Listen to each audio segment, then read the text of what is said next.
Assalamualaikum warahmatullahi wabarakatuh.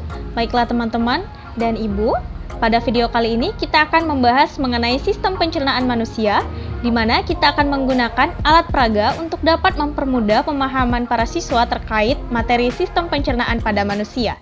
Dan sebelum itu, perkenalkan, nama saya Yuliani dengan NIM 19231102 dari Prodi Pendidikan IPA dengan mata kuliah Anatomi dan Fisiologi Makhluk Hidup dengan dosen pengampu Ibu Firda Azahra. Dan berikut ini adalah videonya. Berbicara mengenai sistem pencernaan pada manusia, otomatis kita akan langsung teringat kepada makanan. Dikarenakan manusia untuk dapat melakukan aktivitas sehari-hari membutuhkan energi, di mana sumber energi adalah makanan yang dikonsumsi oleh manusia tersebut. Makanan yang dikonsumsi oleh manusia haruslah memiliki nutrisi agar dapat memenuhi energi yang dibutuhkan oleh tubuh.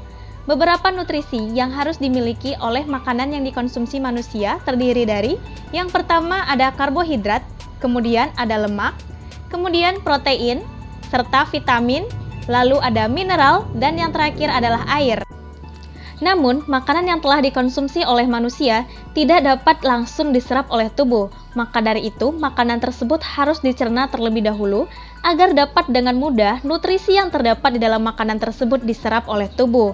Nah, untuk itu, maka makanan harus melewati proses pencernaan makanan di dalam tubuh manusia. Sebelum kita membahas mengenai sistem pencernaan yang terjadi pada manusia, berikut adalah penjabaran mengenai nutrisi apa saja yang harus terdapat di dalam makanan yang dikonsumsi oleh manusia. Nah, yang pertama ada karbohidrat. Nah, karbohidrat adalah merupakan nutrisi yang terdapat di dalam makanan yang berfungsi sebagai penghasil sumber energi utama bagi tubuh manusia. Nah, terdapat 3 jenis karbohidrat yang meliputi gula, pati, dan juga serat.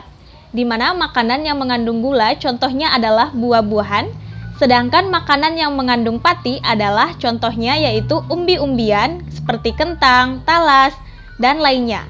Selanjutnya adalah makanan yang mengandung serat. Nah, makanan yang mengandung serat ini adalah contohnya seperti sayuran-sayuran hijau.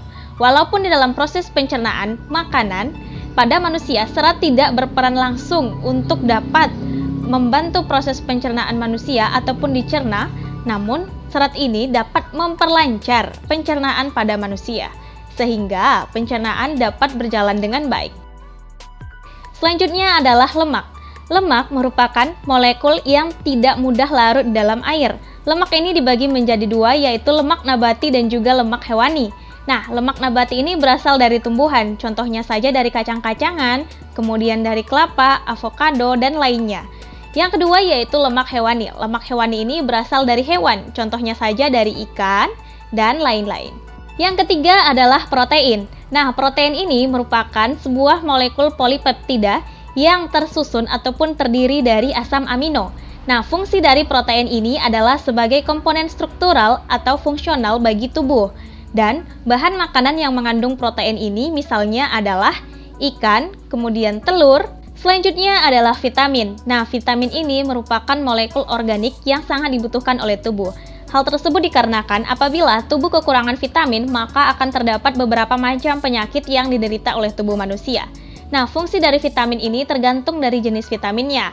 Nah, seperti misalnya vitamin A yang berfungsi sebagai kesehatan mata.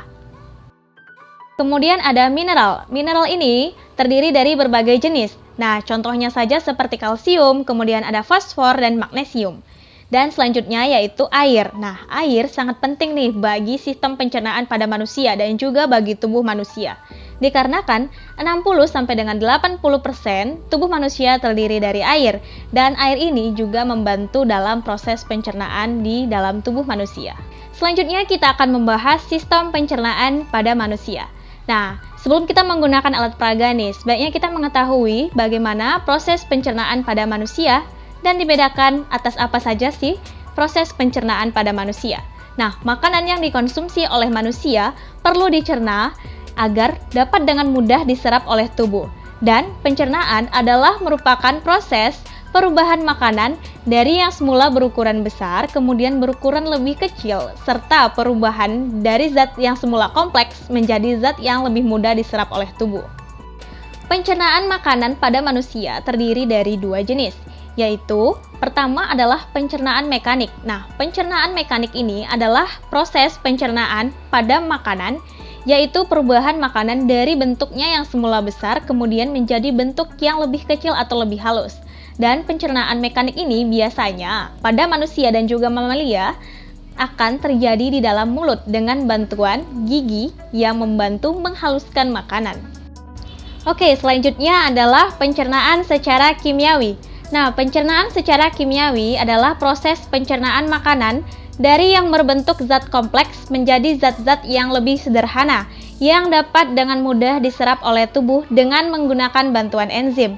Nah, enzim sendiri adalah zat kimia yang dihasilkan oleh organ pencernaan ataupun oleh tubuh yang dapat berfungsi untuk mempercepat reaksi kimia yang terjadi di dalam tubuh, di mana dalam proses pencernaan makanan yang terjadi pada manusia akan melibatkan alat-alat ataupun organ pencernaan makanan yang menghasilkan enzim.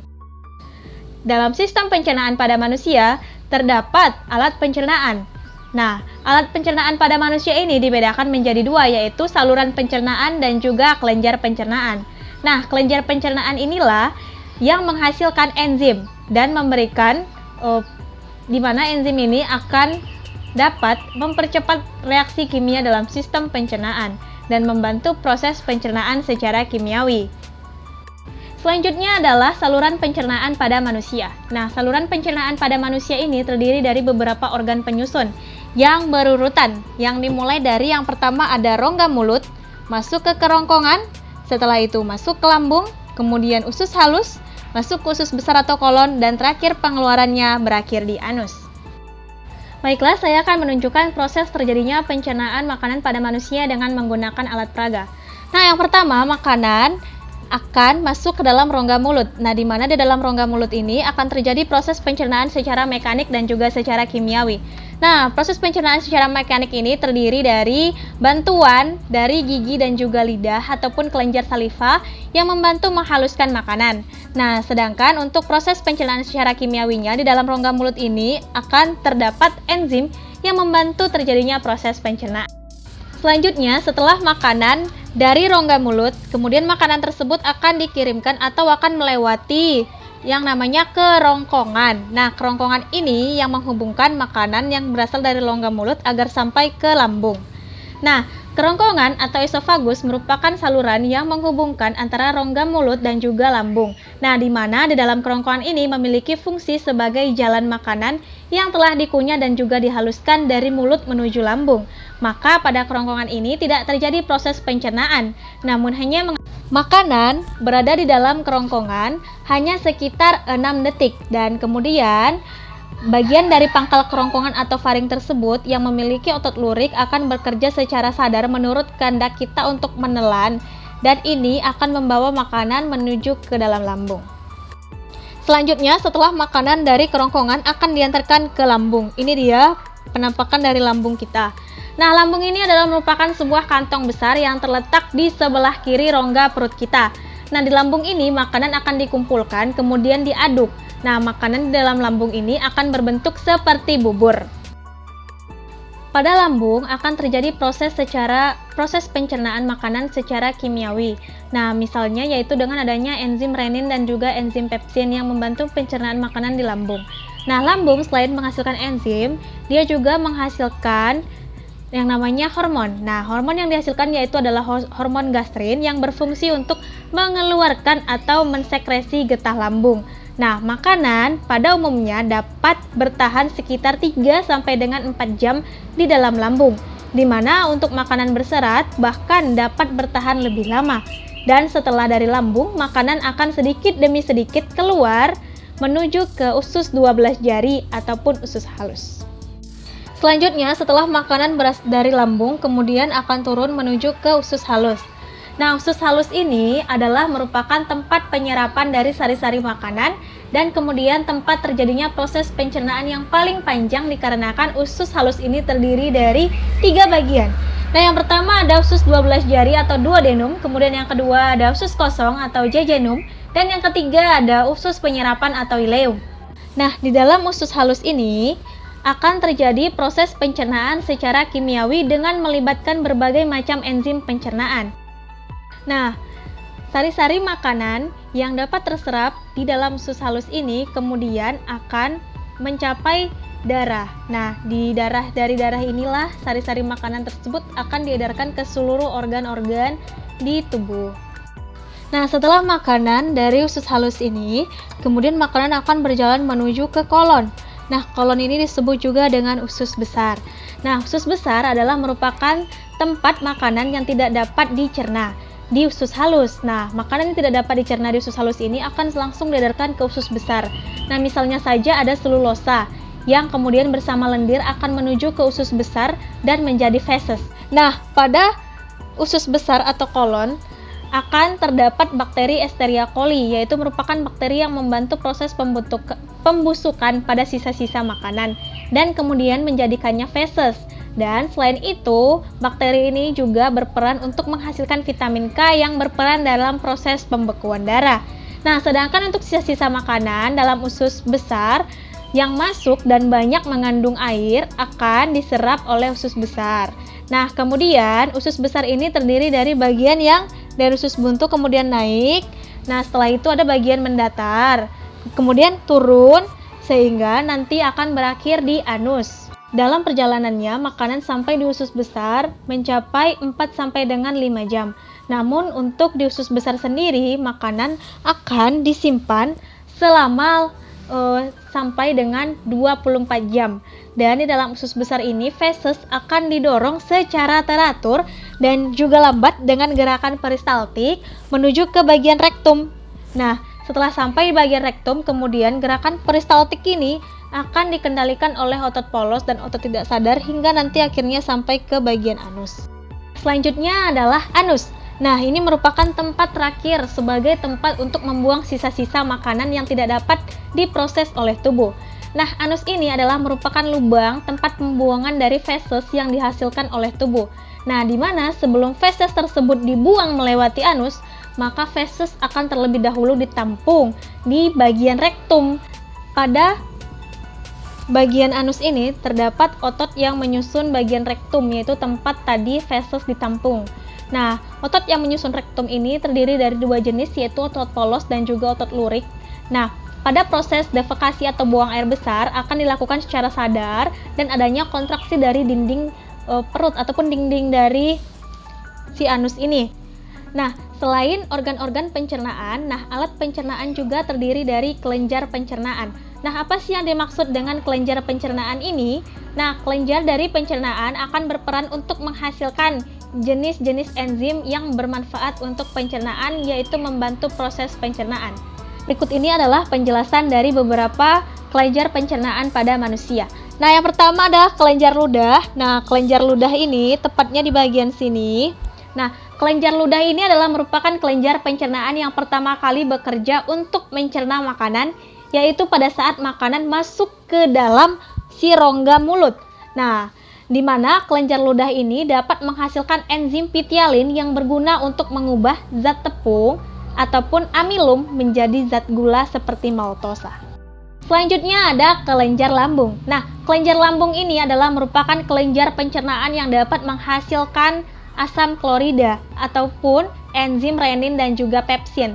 Nah, enzim di lambung ini dihasilkan oleh dinding lambung, yaitu misalnya HCl, dan dipengaruhi juga oleh adanya hormon gastrin yang terdapat di lambung.